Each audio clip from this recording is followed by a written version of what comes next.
Welcome to the Intern Academy Gradcast. It's the culmination and continuation of decades of ministry being poured into each new generation.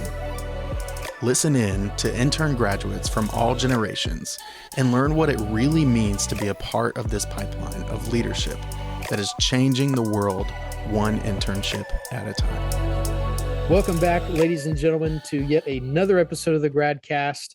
I want to welcome you all, interns, grads, coaches, and everybody in between to yet another episode. I am joined by the usual band of misfits, my wonderful co-host, Kaylee, Abby, and Nathan. How are you guys? Let's go. Woo! Doing well. Happy to be here. Awesome. Good to see you all. But we are not here for these guys because we do not have enough viewers to talk about ourselves for 4 hours. So we are here to talk about the man, the myth, the legend himself, the grad of the hour, Mr. Matthew Blackwood. Mr. Matthew, how are you today, sir? I'm doing fantastic. I'm more than excited to be here to talk about our topic and to jump in and learn some things from you guys as well. That's awesome. And that is exactly what we intend on doing, sir. Well, Matthew, if you don't mind, tell us a bit about who you are, your experience with Intern Academy, and what ministry position you find yourself in now, and tell us some more about that. Yeah, absolutely. So my name is Matthew Blackwood, as you had said.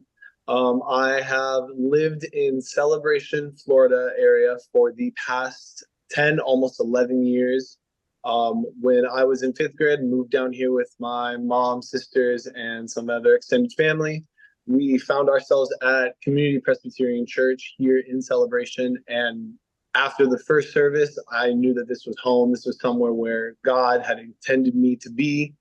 And throughout the years, as I continued to grow in my faith, I was able to step into a internship my junior year and kind of learn the behind the scenes and what it really means to be a follower and leader through Christ so that others can learn more about him.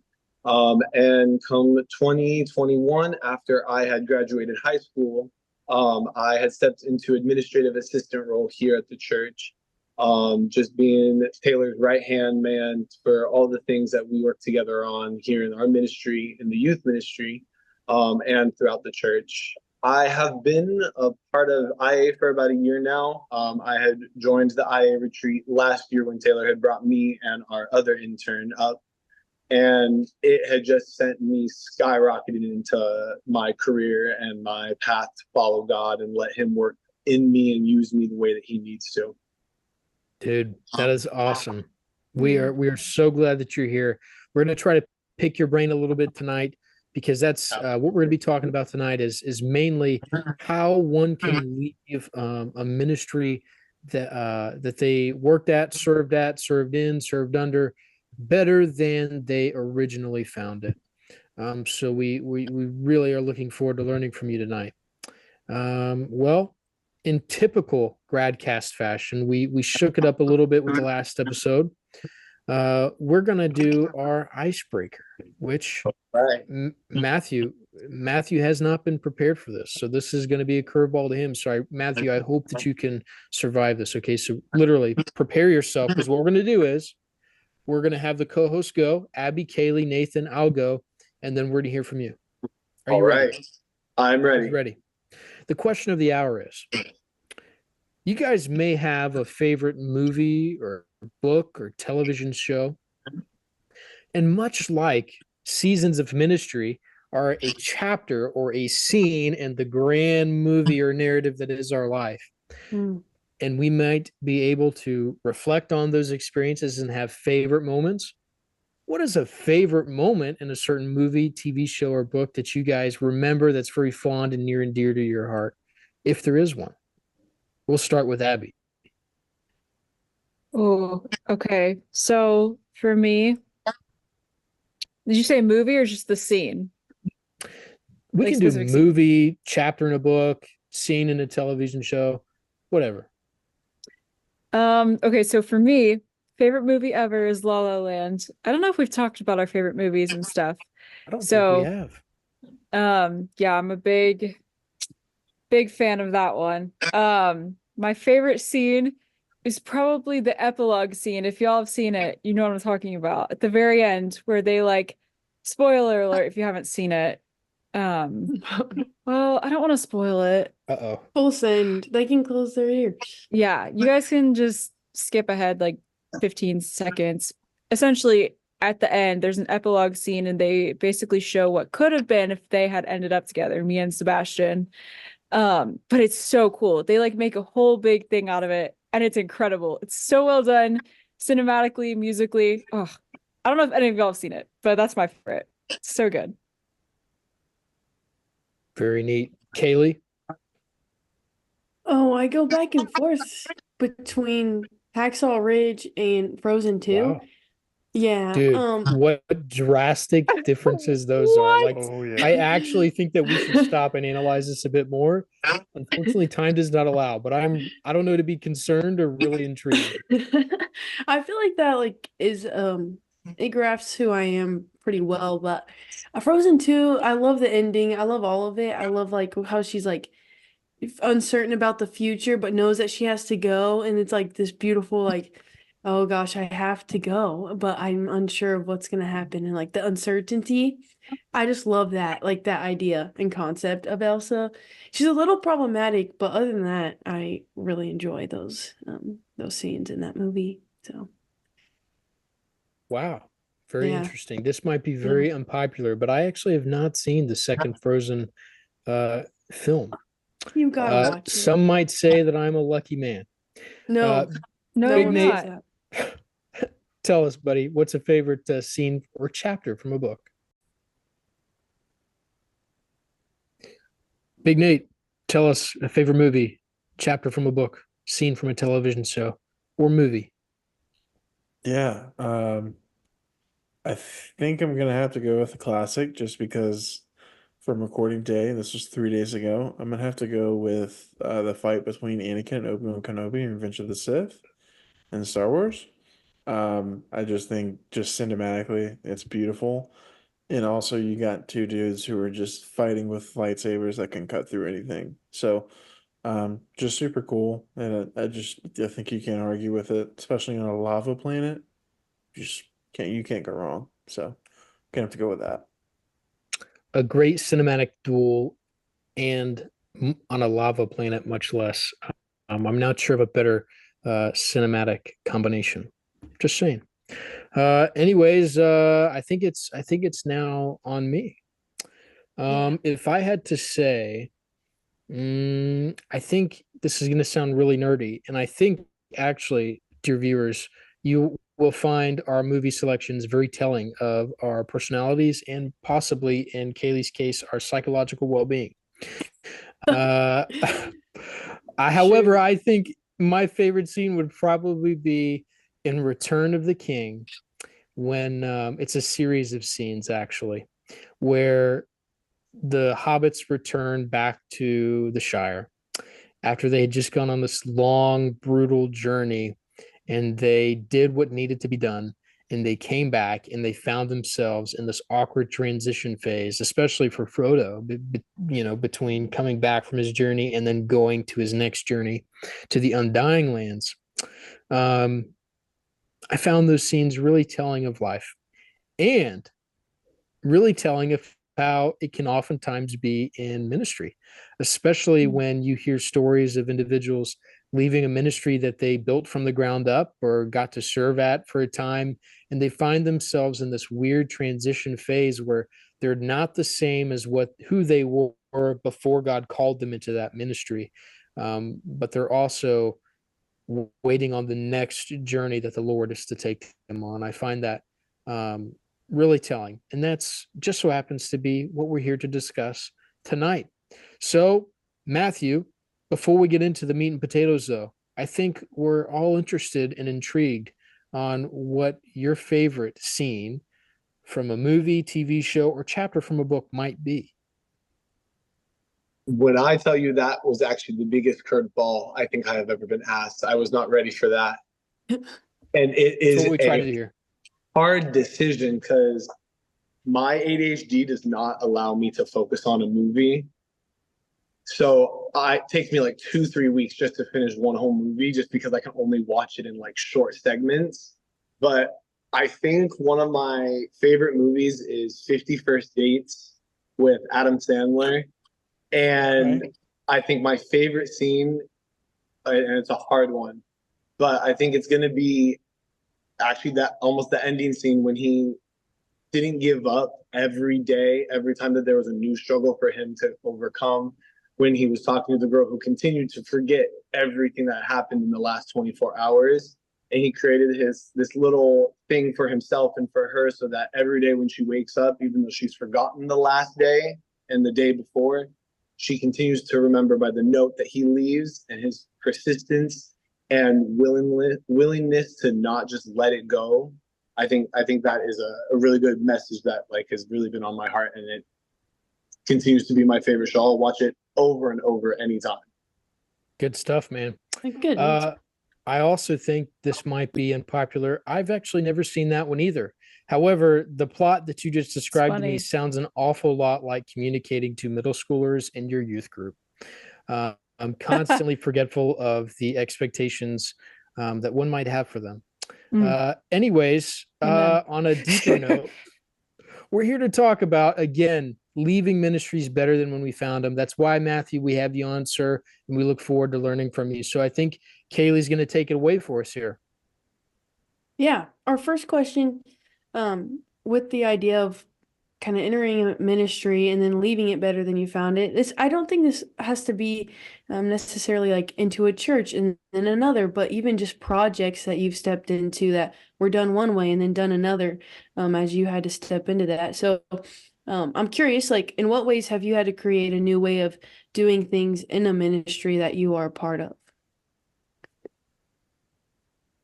Well, I would say that it's not necessarily part of the ministry here at my church and everything. Like I could go on and on about all the things that we've had to renovate or retry or think of a new way to do here to make things work, especially as we continue to change with how the world is. But one of the things that I have found, not a big struggle, but it'll kick you in the behind if you aren't fully ready to prepare for it. When I go to my other jobs and go into another workplace where God isn't the center and everybody's kind of for themselves, it's really hard to continue to have that teamwork and that communication with everybody, especially if you butt heads with them. But one of my things that I really try to do and make sure that I hold myself accountable is the people that I meet, that they still know what Jesus is like through me, allowing his light to shine through.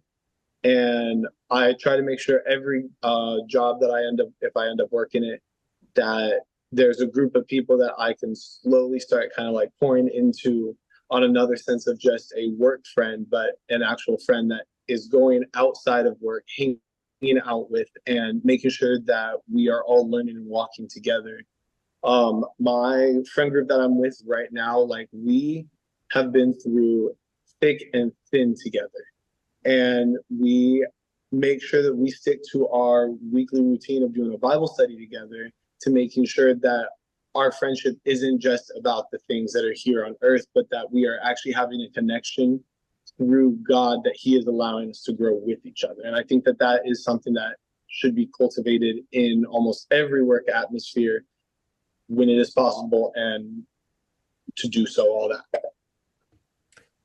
Matthew, that's beautiful stuff.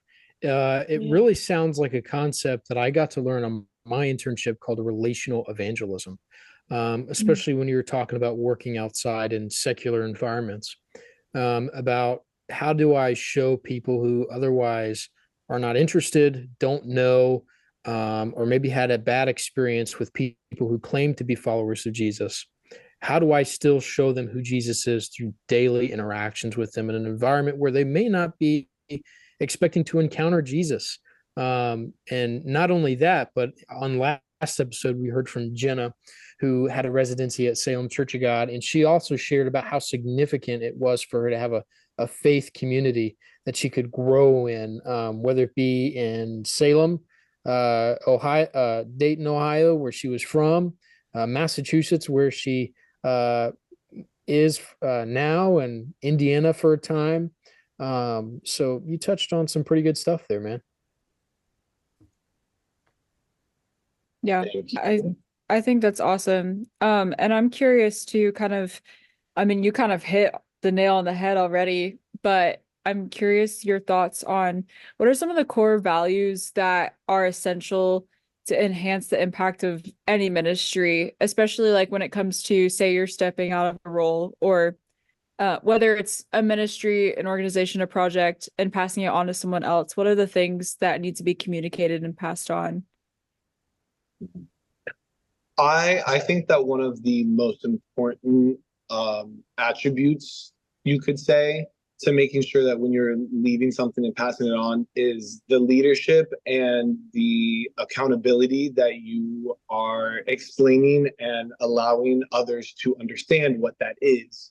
For our youth group, when I was a student, I think I had gone through 5 youth pastors in the time of being in middle school and high school, but nothing besides them leaving and passing it on had changed. The leaders that were there and Wow. the atmosphere of everybody still wanting to learn more and to grow closer to God had never disappeared.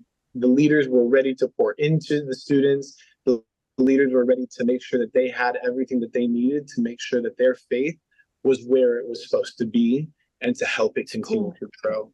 I through every job, it's almost the same thing, that when you're passing the baton on, you got to make sure that the ones that you're leaving in charge know what they're doing, have a welcoming atmosphere and a welcoming personality that they can cultivate within the work group and even within the youth rooms and these students and the services that we all go to.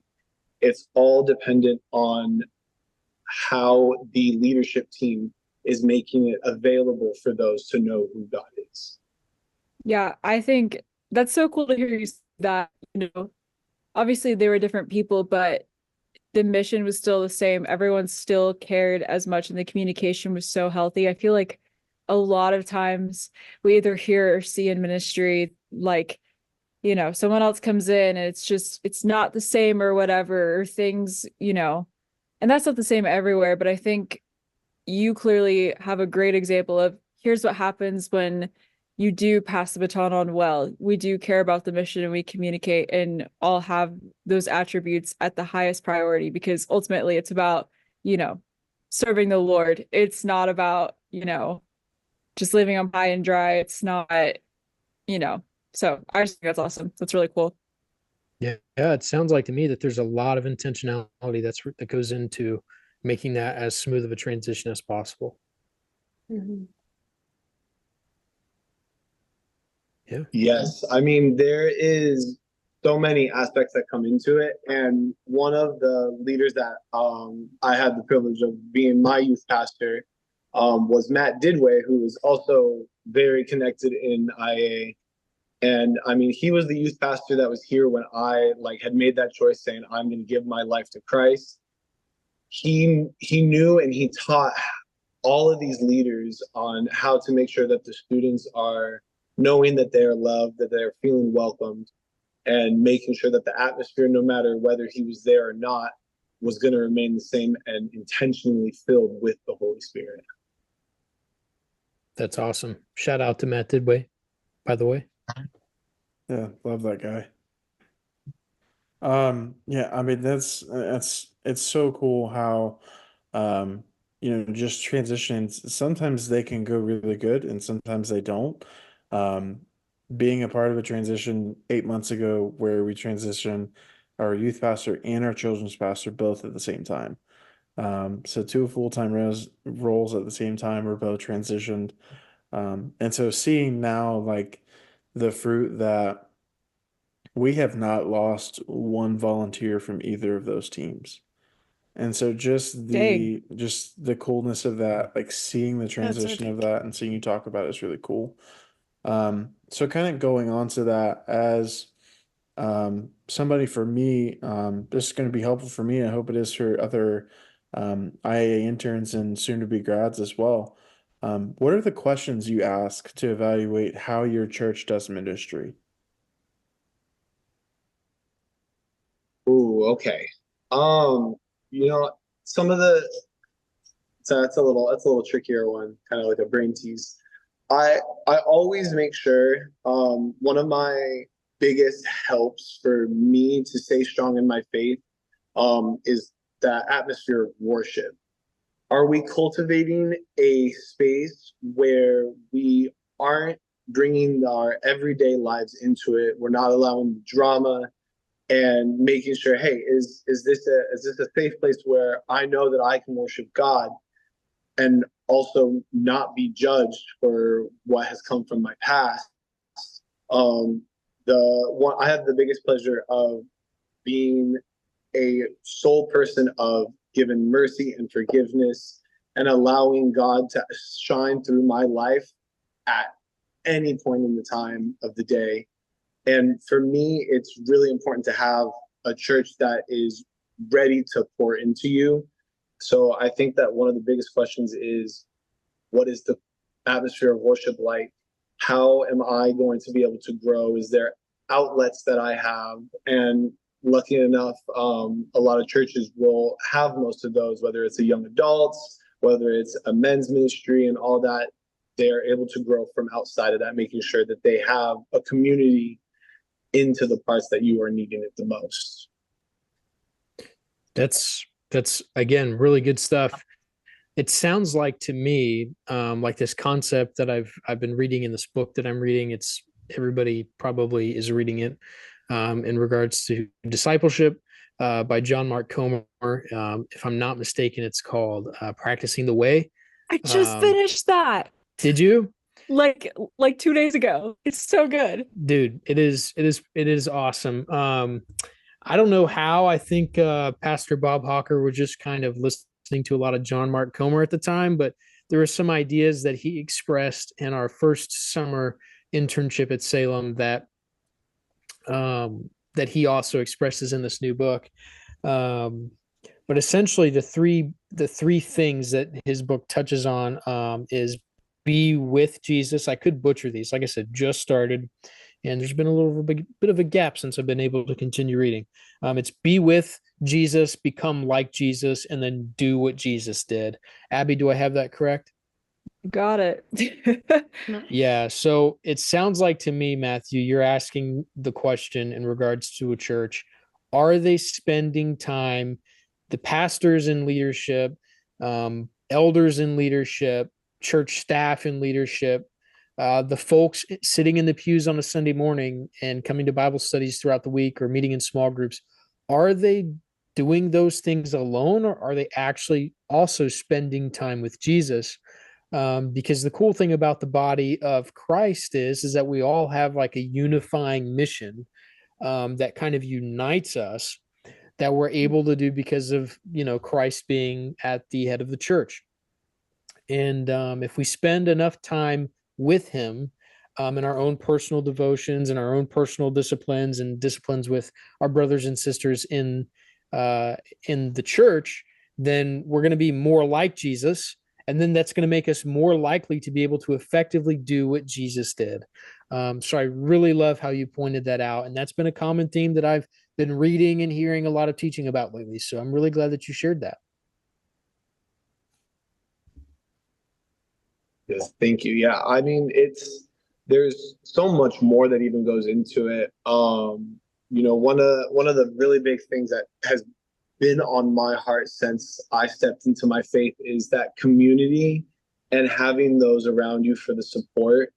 One of They're not on me right now, but see a little bit of it starting when I get these sleeves done and everything. Dude, you got some sweet tats.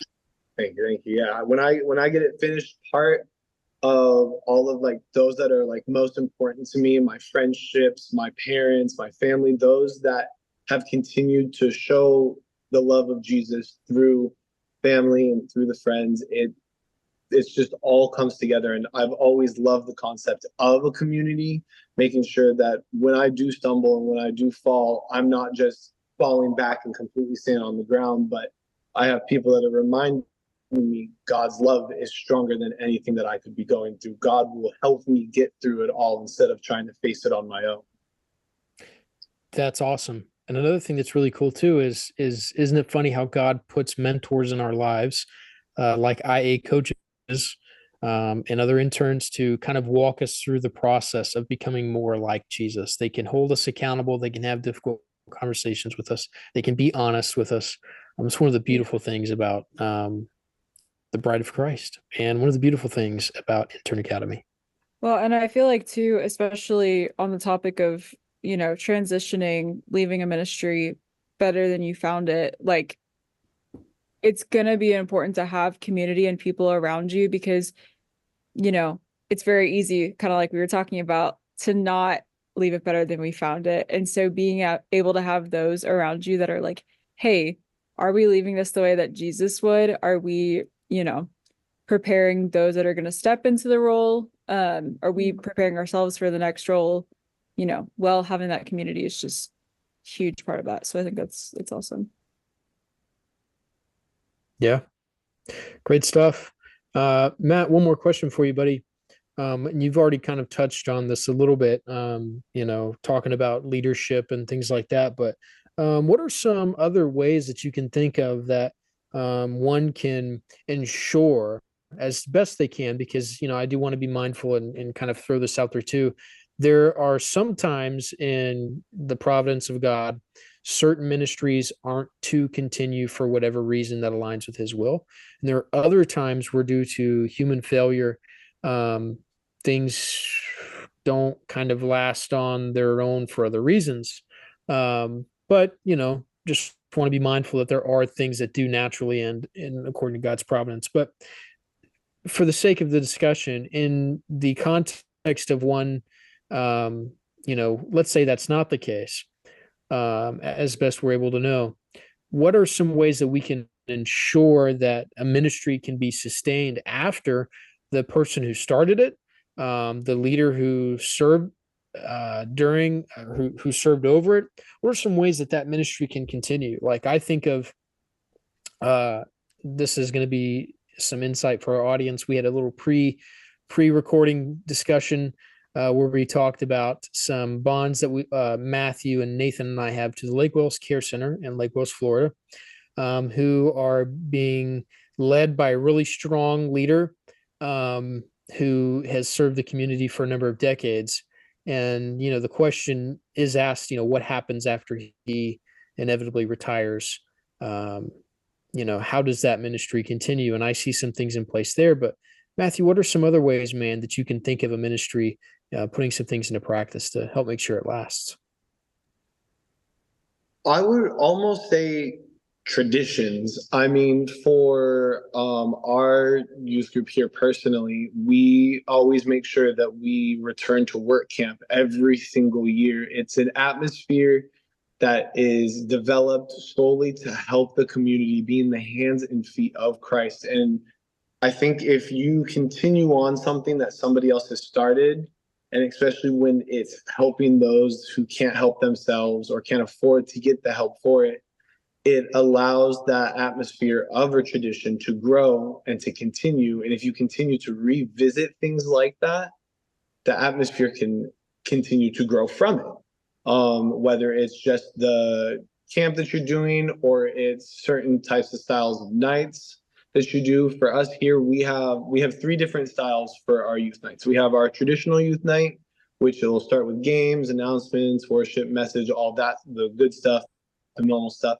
Then we have our family night, which is when we have our students come up and speak and allow them to share what's going on in their faith. And our third night is our worship/tables night, where we'll have our leaders around the room at a different table. Students will rotate through, learning multiple stories and multiple lessons in one day that all collectively point and lead to the main lesson that comes from it. And making sure that the atmosphere of intentional worship is there, and letting the students understand that, hey, this isn't just some book that we're reading. This is God's word. And there are so many things in here that you can learn from and use in your everyday life. So when you continue on these traditions and all of these things, it opens up these students' eyes and their hearts to be okay with things being on repeat instead of always wanting something new, something that's changing when the world is changing. That's awesome, man. That is awesome. It kind of sounds like we're going back to the whole recentering the group on what really matters, right? And quick question for you: did you start that 3 format night at your church, or was that something that was already in place when you kind of came in? It was actually already kind of in place. That's awesome. It was more of like when I was a student. My favorite nights was always the worship/table nights. There was always so much learning impacted into the hour that we have with these students. Yet instead of it being overwhelming, it made sense. It flowed, and it didn't make me confused or anything. And I know that when we do it here with our students, it helps a little bit in the same way, because they're able to learn from each of their leaders and discuss about these different things from a different perspective and all of the things that are taken care of. That's awesome, man. That really is awesome. Yeah. Well, any other thoughts from Kaylee or Nathan? I do have like kind of a takeaway that I liked the angle that you approached it with was when I asked that question about leaving the ministry better than you found it, and you kind of brought up the moments where you're maybe not in a church setting, but in a secular setting. And I think that's really powerful because not only do we want to, like, as Christians, go into places of worship and ministry and like leave them better than we found it, but that goes for everything we do. It's kind of go into a place where maybe it is a secular setting, but we're not going to leave that place and without spreading some of Christ's love that he's shown us to that area. And so I really liked and appreciated the angle that you brought to the surface when we started this conversation. But yeah, you've been very helpful in understanding that. And I mean, you're so young and you've gotten to experience all these things in ministry. So that's been helpful to learn from you and your experience. Yeah, it's a testament to the various age ranges of it's just a good reminder that we can even learn from those who are younger than us coming into the scene in IA, and you are a testament to that. So, Big Nate. Yeah. I mean, I loved everything you were talking about. You were talking about how just that kind of pass off is so important. As I mentioned earlier, we've had 2 really big transitions happen at the same time, and so hearing that transition for you all, and hearing something that was there before, I think this speaks more volume to me, is that there was something that was there before that you enjoyed as a student that you're keeping and you're kind of turning into your own thing, and you're encouraging other students to jump on that plane with you. For me, like, that is so cool. It's a big takeaway for somebody who just jumped into ministry and is taking over somebody who was there for 10 years. And so I'm sitting there and I'm going, okay, what do I do? Because she's done everything. But it's really cool to kind of hear, like, hey, I'm still keeping some of the same stuff that I had before, but I'm still using it in a way that I feel like is going to benefit the people that are around me. So for me, that was just the coolest thing to hear, that you are still doing stuff the person before you was doing because you believed in it then, you still believe in it now. It's super Yeah. cool to me. Yeah, Matthew, you bought into the vision, which is really powerful. A takeaway for me, buddy, would be how I just love that concept of, which is not a novel concept. That's not something that you came up with, I came up with, anybody did in recent history, but just recentering oneself and one's organization, ministry, secular, um, uh, operating in a secular world or operating in the church, recentering itself on what really matters, kind of reminding itself of the mission, the vision, and the goal, and which should all end up at the end of the day coming back to um, serving Jesus and serving his bride, the church, and going out and being the light in the world. So thank you for that. I think we're having some technical difficulties with Abby. I'm afraid we may have lost her. Hopefully she joins us back. If not, that is okay. Matthew, any closing thoughts or words that you want to share with us tonight, buddy? Well, I mean, first off, thank you guys for having me. I have been taking these next steps into my faith and making sure that I pursue God in the career that I feel is on my heart's calling. And kind of like a little added thing onto, our theme of how can you leave ministry better than you found it. Please. I had gone to Passion Conference this past January with my best friend and our intern here at Compress, and we were reading a book, and it is now my favorite book. I have always loved Hosanna Wong as a speaker. I think that the motivation message that she gives is what this new generation needs, and even some from my generations, the ones that are kind of falling down and letting everything weigh on their shoulders. But one thing that I think that every leader needs to remember, especially when they continue to hit that wall over and over, that it is not your job to save people. It is Jesus's job to save us. He died for us, not us dying for the students.